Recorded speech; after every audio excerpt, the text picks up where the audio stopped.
BFM Business, 6h, 9h, Stéphane Soumier réveille la planète éco.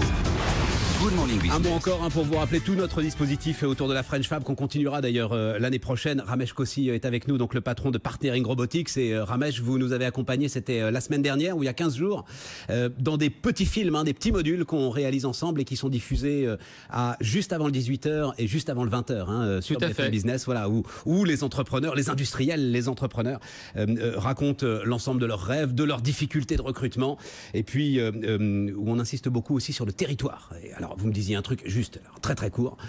Donc, vous êtes en région parisienne. À Cergy, en Val d'Oise. Mais vous réfléchissez à ouvrir une succursale dans Paris, parce que la guerre des talents est telle que les gars ne veulent pas prendre le RER pour aller jusque dans le Val d'Oise. Non, tout à fait, on va le faire. C'est pas juste qu'on y réfléchit. Vous allez le faire. On a besoin d'avoir, je dirais, un pont sur la capitale pour que les gens qui étudient sur Paris, qui vivent sur Paris, puissent travailler pour nous de Paris, parce que le RER A pose beaucoup de problèmes. Et il est souvent en retard. Donc voilà, il faut qu'on réagisse parce qu'on est dans une compétition pour les ressources et les compétences. Et vous êtes face à Google, Apple, Facebook pour ces talents-là. Enfin, c'est ça aujourd'hui vos concurrents pour aller chercher les ingénieurs. Exactement, on a tous ces grands GAFA et puis ces grandes boîtes technologiques qui en plus ont plein de sous. Donc voilà, nous on lutte comme on peut. Je disais qu'on offrait des bouts de ma maison pour attirer les gens. Mais je crois que les jeunes aiment cette idée de créer un fleuron technologique français, européen, à partir de la région Île-de-France. Donc voilà, nous on est motivés et puis les jeunes qui viennent, on attend d'eux qu'ils le soient aussi. Alors ce sera la deuxième question, comment on finance la croissance justement et comment on finance Partnering Robotics. Mais la première des questions, c'est quel est l'état aujourd'hui de la filière industrielle pour la robotique? Alors vous, c'est la robotique de service, on l'a raconté d'ailleurs dans ces petits films.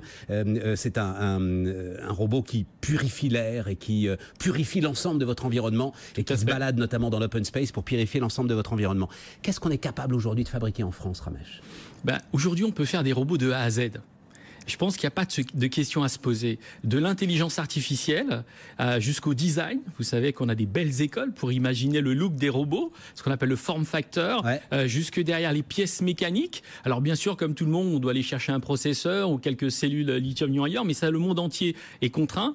Mais sinon, tout le reste, on est capable de le faire en France jusqu'à la chaîne de production. Et c'est ce qu'on fait concrètement chez Partnering Robotics avec notre robot Diawan. Mais alors Diawan, vous en faites combien? C'est quoi le rythme de production aujourd'hui? Alors aujourd'hui, on est encore en mode artisanal. On fait les premières dizaines. C'est ça. Et c'est ça le challenge maintenant. Pour scaler, on a besoin de capitaux parce que voilà, la production, ça nécessite de l'espace, des compétences et puis un peu de sous. Alors attendez, parce que avant de parler de capitaux, s'il fallait en fabriquer 1000 par jour aujourd'hui, c'est bien votre ambition, j'espère, à un moment, peut-être même 10 000. Il y a en France les ressources industrielles pour le faire. Vous êtes catégorique là-dessus? Catégorique. On est capable de le faire. Par contre, il faut scaler, il faut plus d'espace, il faut former, il faut mettre en place les bandes d'industrialisation, mais il n'y a rien qu'on ne soit pas capable de faire. Finalement, c'est qu'une question de coût et de volonté, d'énergie. Parce que j'entends beaucoup quand même d'industriels me dire il y a des pans entiers en fait de capacité de production, mais je comprends bien quand ils disent capacité, c'est pas les machines, c'est presque de l'intelligence de production qui sont aujourd'hui partis en Chine, notamment pour la technologie. Et ce retard-là, on ne le rattrapera pas. Alors, c'est une excellente question. Vous savez, il faut bien dissocier les marchés.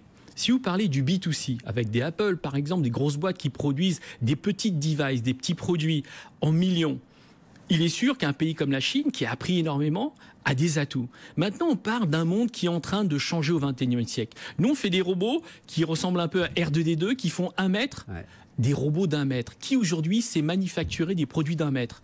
Le monde entier est en train d'apprendre. Qui aujourd'hui maîtrise l'intelligence artificielle et toutes ses facettes? Le monde entier est en train d'apprendre. Nous, chez Partnering Robotics, ça fait 10 ans qu'on apprend. On a créé un produit. Vous savez quoi? Ce produit, il a passé les normes communauté européenne CE et il a le label Origine France Garantie. Donc, on a un savoir-faire pour une catégorie de robots. Alors, bien sûr, il faut être malin. Nous, on est positionné sur ce qu'on appelle le B2B pour les entreprises. Puis demain, on verra. Si on veut faire du B2C, on ira là où c'est nécessaire. Mais pour le B2B en France, il y a de l'espace. Et croyez-moi, on n'est pas bête en France. On va être capable d'apprendre, et si on bâtit les bons outils, nous aussi on pourra boxer dans cette catégorie. Le monde entier est en train d'apprendre, absolument. Tout à fait. Et donc c'est un nouveau départ. Et donc c'est un nouveau départ industriel qu'il faut prendre avec ce nouveau départ dans les usages et ce nouveau départ dans les créations robotiques que vous êtes en train de faire aujourd'hui, Ramesh. Tout à fait. Vous savez, on est passé d'une ère du digital, l'économie numérique, à une ère du cognitif, l'intelligence artificielle. Ça crée de nouvelles opportunités. Et si on positionne tout de suite, on va pouvoir recréer de l'industrie, mais alors pas l'industrie qu'on a connue, dans des grands espaces qui polluent avec des machines, des chaînes. Nous, c'est l'industrie propre. Venez voir nos ateliers, vous allez être très surpris, c'est quasiment des bureaux. C'est l'IA, c'est du code, voilà. Tous les industriels me racontent la même chose. À chaque fois, je prends la même image. On peut manger par terre. Oui, on peut manger par terre. Et plus c'est technologique d'ailleurs, plus ça doit être absolument propre et absolument pur aujourd'hui. Bon, question de financement maintenant, Ramesh, parce que si vous êtes là, c'est que vous dites, ce serait quand même inquiétant, ça vous embêterait de vous faire financer par des capitaux étrangers ou par des capitaux internationaux. Vous voudriez que ce soit des capitaux français qui arrivent à financer la croissance de Partnering Robotics. Racontez-moi ça. Alors, comme je le disais, on est parti il y a 10 ans en disant on va créer un fleuron technologique français en se basant sur une recherche interdisciplinaire. Donc, on collabore avec différents, d'ailleurs, laboratoires français qui sont d'excellence. On s'est dit on va faire des robots qui font du bien aux gens. Robotics for people. Et on fait concrètement la qualité de l'air, la réduction des émissions énergétiques, et ainsi de suite. Maintenant, ce qu'on veut, c'est rester en France. Alors, c'est marrant parce que moi, je suis invité, par exemple, à la Samsung Innovation Summit. On est lauréat de Huawei, qui est un Chinois. Avant, c'était un Coréen. On m'a invité à la Wellness Institute Summit. Ce sont des Américains. Ben oui, ces gens-là nous parlent et nous font rencontrer des personnes de l'écosystème qui ont un peu de sous. Mais maintenant, voilà, moi je suis un peu comme Astérix et Obélix, le village gaulois. On dit non, on écoute tout le monde. On est bien sûr, il faut jouer, il faut coopérer avec tout le monde. On s'appelle Partnering Robotics. On coopère avec tout le monde. Mais voilà, on essaye de voir si en France, les gens vont savoir rebondir sur tout ce qu'on a créé depuis 10 ans. Pourquoi réinventer la roue? Vous savez, le taux de mortalité des jeunes entreprises, des start-up, plus de 90% en France. Aux États-Unis, plus de 95% dans les technologies. Nous, on a appris de ces 10 années qu'on existe. On a créé ces modules d'IA. On a créé ce robot, ces services, cette production. Venez coopérer avec nous et mettez des fonds, vous qui êtes français, qui êtes des grands groupes, dans Partnering Robotics. On va créer une histoire incroyable.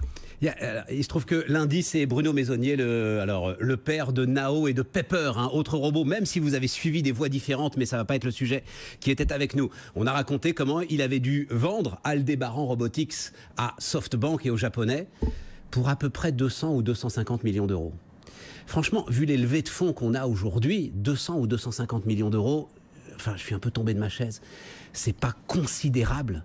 Et qu'on en soit là aujourd'hui et qu'on soit obligé d'aller vendre ce qui est quand même une innovation nationale formidable à des groupes japonais très respectables. C'est dommage. Enfin, c'est dommage. C'est dommage. Ce sont à peu près les mêmes montants aujourd'hui dont vous avez besoin, Ramesh, c'est dans ces ordres de grandeur? Nous, on a besoin d'un peu moins, mais on a quand même besoin d'un beau paquet de millions. On veut scaler. On veut scaler. Oui. Mais vous savez, j'ai envie de dire aux gens qui ont peur, parce que vous savez, la production, ça fait peur. Le digital, quelques personnes font du code, gagnent plein de sous, pas besoin d'embaucher beaucoup. Bon, nous, on a la production, il faut des équipes et autres, on comprend. Mais vous savez, la production, si vous ne le faites pas parce que vous pensez qu'il faut un fleuron technologique français, que l'IA et la robotique, c'est l'avenir, spéculez. Vous savez, on fait partie de l'avenir, venez spéculer, quelles que soient vos raisons. Vous allez avoir un capitaine d'entreprise qui, lui, va vous dire on peut conquérir le monde. C'est formidable, non? Donc, vous voyez qu'en France, on peut aussi devenir des leaders. Mais alors là, on s'appelle Partnering Robotics parce qu'on veut jouer avec l'écosystème.